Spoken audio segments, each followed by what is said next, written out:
Welcome to the Nordic Football Podcast with me, Henry Nichols, at Football in DK on Twitter, and we're back with another exclusive interview.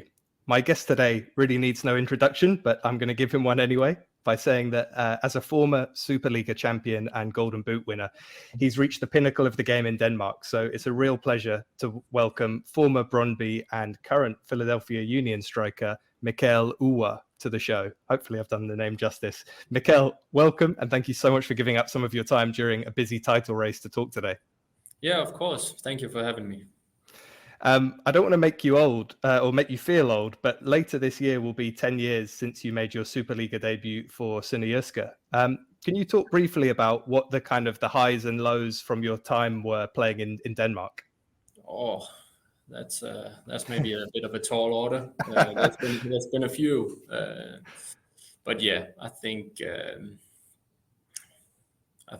obviously the highs were getting the Golden Boot and becoming champion with Brøndby. That was the height of everything. It was so nice to do that back home in my home country. But yeah, and then of course there's also been a bunch of lows, which people don't always tell you the full story about. But yeah, obviously the first time having to go into the first division, not being relegated, but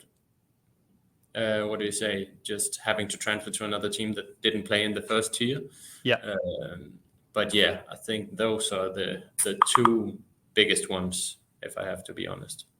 Fantastic. I had a feeling you might talk about the 2020-21 title, and it has a place in your heart. In that season, you went on a really extraordinary scoring one. In fact, one that continued even into last season, leading up to your move to Philadelphia. What was the sort of secret to that? Did you change something about your game, or was it a tactical thing, or was it something else? Yeah, it's hard to say. I think it was a variety of things.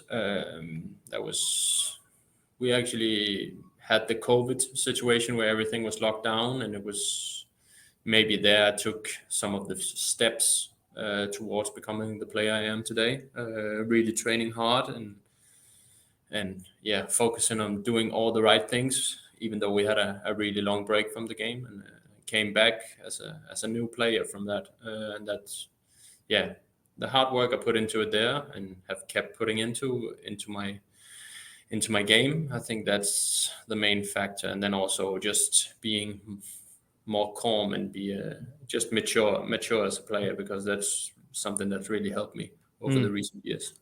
Yeah, I guess it's something that we're hoping isn't going to repeat itself, but it did give players this kind of unique opportunity to, I guess, focus on their game and think about it that you wouldn't normally get during the season. Yeah, definitely. Maybe also to reinvent myself and kind of have a clean slate, and I think that helped me a bunch. And what was it about the chance to play in the MLS and in Philadelphia specifically that most appealed to you? Oh, there was a lot of things going into this. Mostly the way the MLS is played is a fast game, and it goes a lot back and forth, which suits my game perfectly. That's how I like to play the game. So that was the biggest factor, and then obviously also trying something new that maybe wasn't the obvious route for everybody. But yeah, mostly something that I really saw myself in, because I could see the way they played and the way the league is, that I could continue to have a big impact over here. Absolutely, and you're doing that phenomenally well so far. Would you say that the quality of MLS teams is the same as Superliga, or higher or lower? I would say it's maybe a bit difficult to compare the two leagues, because the way you play is so different. But I think the overall technical level over here is higher than the Danish Superliga. Okay. And I think it's sometimes maybe a forgotten league, because our games are normally in the middle of the night back home. So yeah, I definitely think the level is higher over here. Yeah, it definitely feels like it's a league on the up and starting to take top talents from South America as well as Europe. Yeah, it must be an exciting time. Yeah, definitely. You talked a bit about the pace of the league being different. Are there any significant differences you've noticed in terms of training or tactics? Yeah, we maybe train a bit harder over here, and we train a bit more going forward on the first pass, which is something I also really enjoyed in in the last part of my time in Brøndby was that the first pass was mostly forward, and that's something that most of the teams over here do, and that also creates a really open game. And again, that's something that suits me very, very, very well. Yeah, I've some of your goals this season. It seems like you really thrive on that sort of like running in line with the last defender and just breaking the offside trap for a sort of a counter. Yeah. And what do you miss most about Denmark, and also what do you love most about life in Philadelphia that you perhaps didn't expect?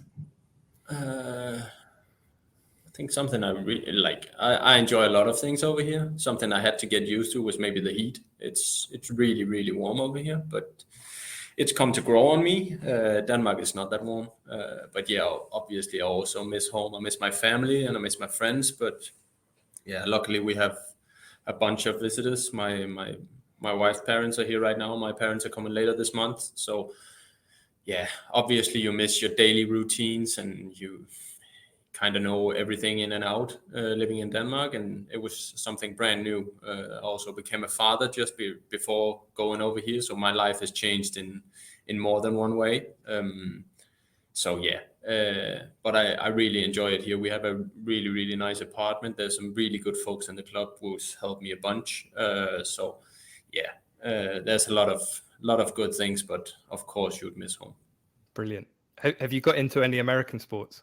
Yeah, I was at 2 or 3 playoff games in the NBA, and then I always loved the NFL.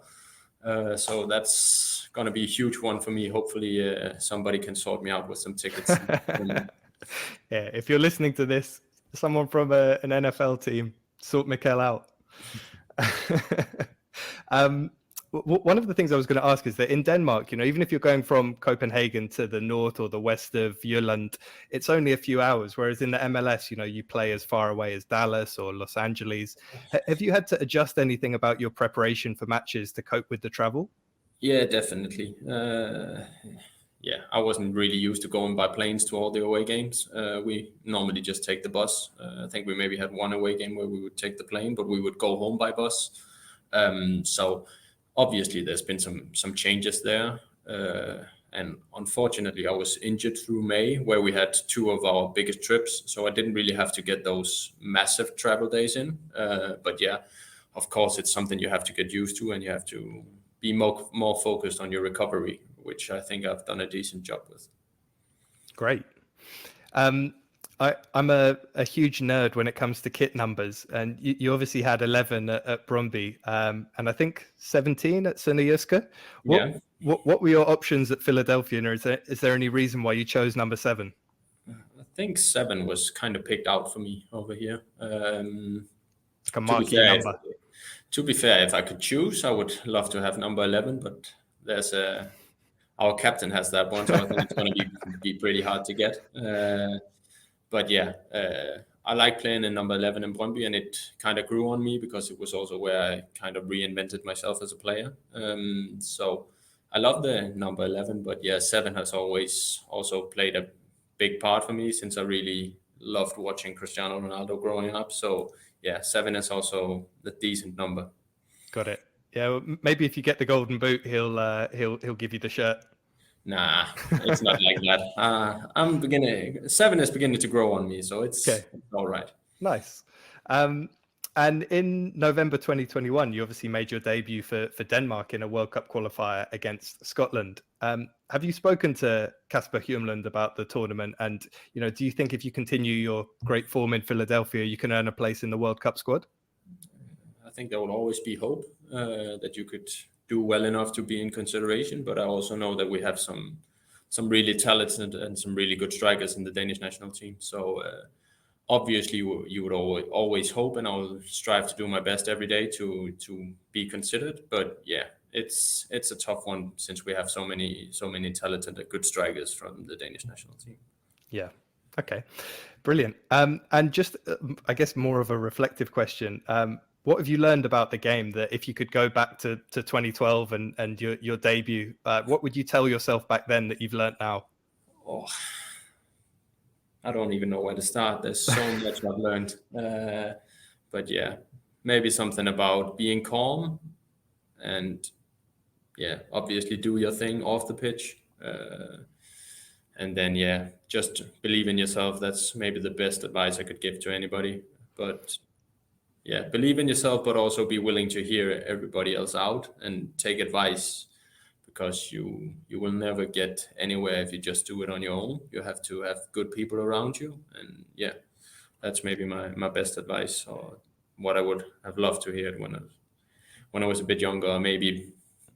Yeah, I can imagine it's quite difficult, because as a young player coming through, you're always going to be the best player from your area, and until you reach a pro team where everyone is the best player in their area, I guess you've never probably had the need for someone to critique you. So yeah, I guess that's a really interesting point. That's maybe not actually entirely true, because I've never really been that big talent. I have one youth national team cap for Denmark, under 21. So it's not like I've been the big star going up through the ranks. I only signed it wasn't even a professional deal or anything. It wasn't a contract. It was just to help me financially when I was 15. And then I went straight to the pros when I was 18. But I've never really been that big talent that everybody expected me to make it big. So that's also